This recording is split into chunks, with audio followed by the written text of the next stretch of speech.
ये तो कंप्लीट कर दो इस डिस्कशन को।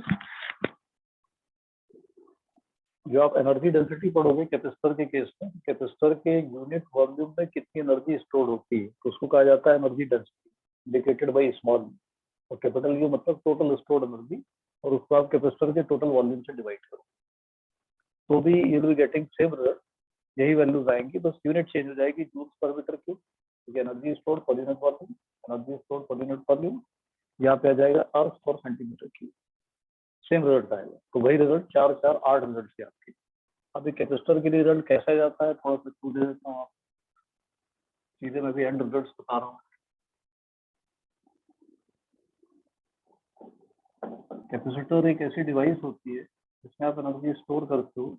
इसमें दो प्लेट्स यूज की जाती है जिनके बीच का सेपरेशन डी होता है, और ये रेक्टेंगुलर प्लेट्स होती हैं, और area of each plate is a, इस तरह का सिस्टम है। ये ऐसी दो प्लेट्स होती है जिनको एक दूसरे के पैरेलल रखा है, ठीक है ना। एक बॉक्स टाइप स्ट्रक्चर फॉर्म होता है, इसके अंदर एनर्जी स्टोर होती है। तो एक शीट का एरिया है ए, सेपरेशन इज डी, इस बॉक्स का वॉल्यूम कितना होगा ए इंटू डी।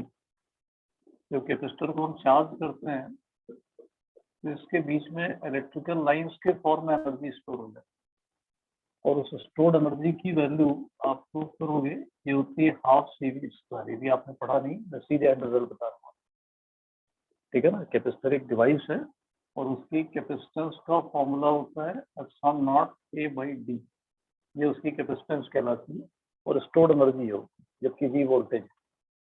ये हमने भी पढ़ा नहीं है, सीधे हम एंड रिजल्ट को देख रहे हैं कि कैसे आया।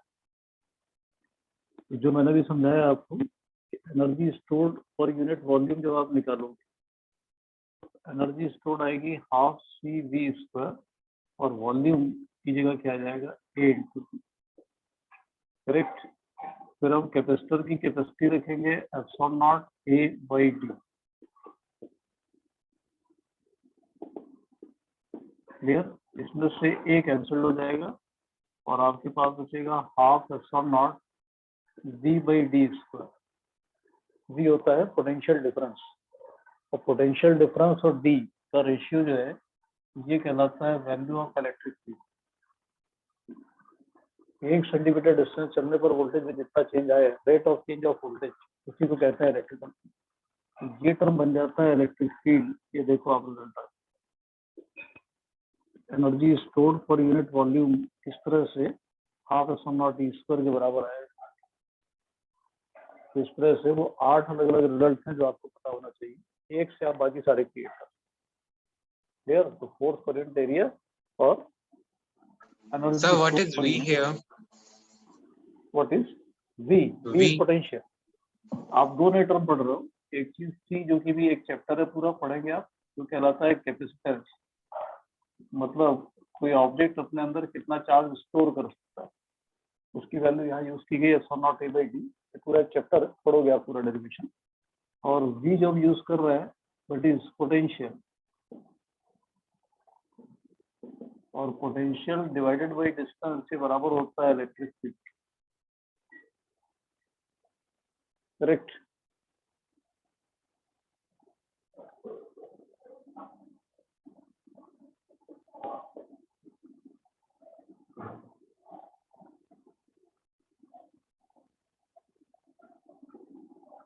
अब एक क्वेश्चन आता है कि हम किसी बबल को कितना मैक्सिमम चार्ज दे सकते हैं। हम बात करते हैं 100 बबल की, इसको कितना मैक्सिमम चार्ज दिया जा सकता है। तो आप लास्ट ईयर पढ़ करके आए हो कि अगर कोई ड्रॉप होती है तो ड्रॉप के अंदर एक्सेस प्रेशर क्या होता है, और बबल होता है तो उसके अंदर एक्सेस प्रेशर क्या होता है, बताइए। अगर कोई ड्रॉप है तो उसके अंदर एक्सेस प्रेशर कितना होता है, 2T/R। और अगर बबल है तो इसके अंदर एक्सेस प्रेशर कितना होता है, 40/R। 40/R। और एक्सेस प्रेशर जरूरी होता है उसकी कॉन्वेक्सिटी को मेंटेन करने के लिए। अगर एक्सेस प्रेशर नहीं है तो बस्ट हो जाएगा। बबल का एक्सिस्टेंस ही तब तक है जब तक के अंदर एक्स्ट्रा प्रेशर मौजूद है, ठीक है। अब आप समझिए, अगर हम किसी बबल को किसी बबल को चार्ज, तो चार्ज बबल को होल्ड करने की कोशिश करेगा कि बबल को बस्ट करने की कोशिश करेगा? What will happen? Burst. बस आपने पढ़ा कि जब जैसे चार्ज देते हैं this has tendency to move apart, मतलब बबल अपनी साइज बढ़ाने की कोशिश करेगा तो बस्ट हो जाएगा। तो एक्चुअली यहाँ पर दो चीजें एक दूसरे के अगेंस्ट एक्ट करती हैं। एक आप पढ़ते हो इलेक्ट्रोस्टैटिक प्रेशर, जिसकी वैल्यू ये इलेक्ट्रोस्टैटिक प्रेशर है, ये इसको बस्ट करने की कोशिश कर रहा है। और दूसरा वो प्रेशर जो इसके अंदर एक्सेस प्रेशर है, विच इज 4T/R, जो इसको मेंटेन कर रहा है। जब एक्सेस प्रेशर इसको सुपरसीड कर जाएगा, बबल बस्ट हो जाएगा। तो मैक्सिमम चार्ज होता है can be calculated. So bubble को आप कितना मैक्सिमम चार्ज दे सकते हो, ये ऐसे पता लगता है कि जब electrostatic pressure excess pressure inside bubble के बराबर होता है। आप कैलकुलेट कर लीजिए, this will be 8T/R with root, ये सिग्मा की मैक्सिमम वैल्यू है। मैक्सिमम चार्ज डेंसिटी ये रखी जा सकती है। क्लियर? लेकिन आप जानते हैं कि चार्ज कितना होता है, charge divided by 4πr², this is sigma. तो मैक्सिमम चार्ज की वैल्यू कैसे दी जाएगी? सिग्मा मैक्सिमम को मल्टीप्लाई कर दिया जाएगा 4πr² से, दैट इज 8T/R। इसको मल्टीप्लाई करिए 4πr² से, this is maximum charge can be given to bubble. ये भी सवाल ऑब्जेक्टिव से पूछे गए। सो बबल को आप मैक्सिमम कितना चार्ज दे सकते हैं, मैक्सिमम चार्ज डेंसिटी क्या हो सकती है, बबल के सरफेस पर मैक्सिमम इलेक्ट्रिक फील्ड कितना हो सकता है। तो इलेक्ट्रिकल फील्ड कैसे निकलेगा? इलेक्ट्रिक फील्ड निकलेगा सिग्मा बाई एप्सिलॉन नॉट से। तो इलेक्ट्रिकल फील्ड की मैक्सिमम वैल्यू कैसे निकलेगी? Sigma maximum by epsilon not, और सिग्मा मैक्सिमम में रखा हुआ। तो बबल के सरफेस पर जो मैक्सिमम फील्ड हो सकता है उसका फॉर्मूला ये होगा,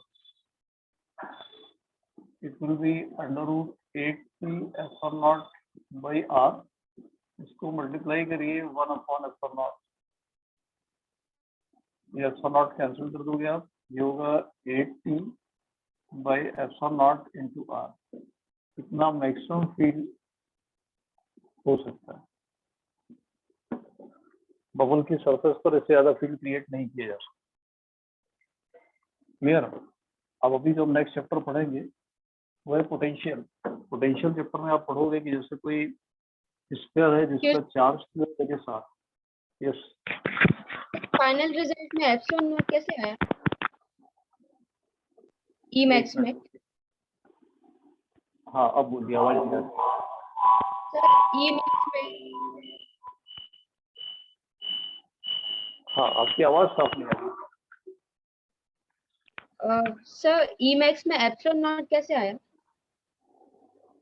ये अपॉन एप्सिलॉन नॉट क्यों आ गया? अच्छा,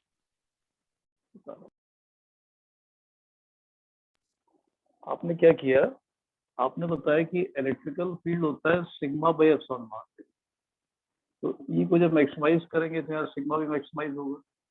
तो सिग्मा मैक्सिमम की वैल्यू ये थी इंटू 1/एप्सिलॉन नॉट, न्यूमरेटर में रूट एप्सिलॉन नॉट, मतलब एप्सिलॉन नॉट के ऊपर पावर कितने की, हाफ की, और यहाँ पावर कितने की, 1 की पावर है।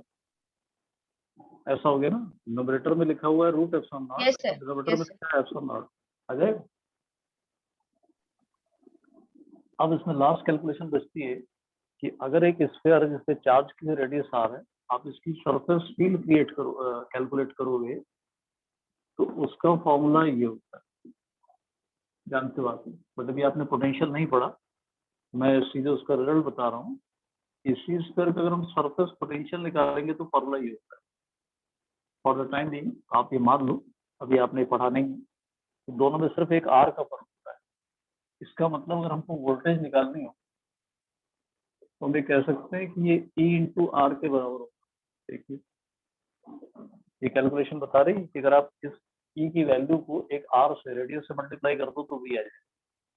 अपने इस फॉर्मूले को देखें कि हमने बबल की सरफेस पर मैक्सिमम चार्ज डेंसिटी पता कर दी, मैक्सिमम चार्ज पता कर लिया, मैक्सिमम फील्ड पता कर लिया, और हमको अगर मैक्सिमम पोटेंशियल चाहिए, we can use this formula कि V मैक्सिमम की वैल्यू आनी चाहिए maximum value of electric field into R ये आएगा 8t/ε0r इंटू आर, ये रूट आर से आर कैंसिल कर दीजिए, इट विल बी 8t/ε0, ये वी मैक्सिमम आ गया।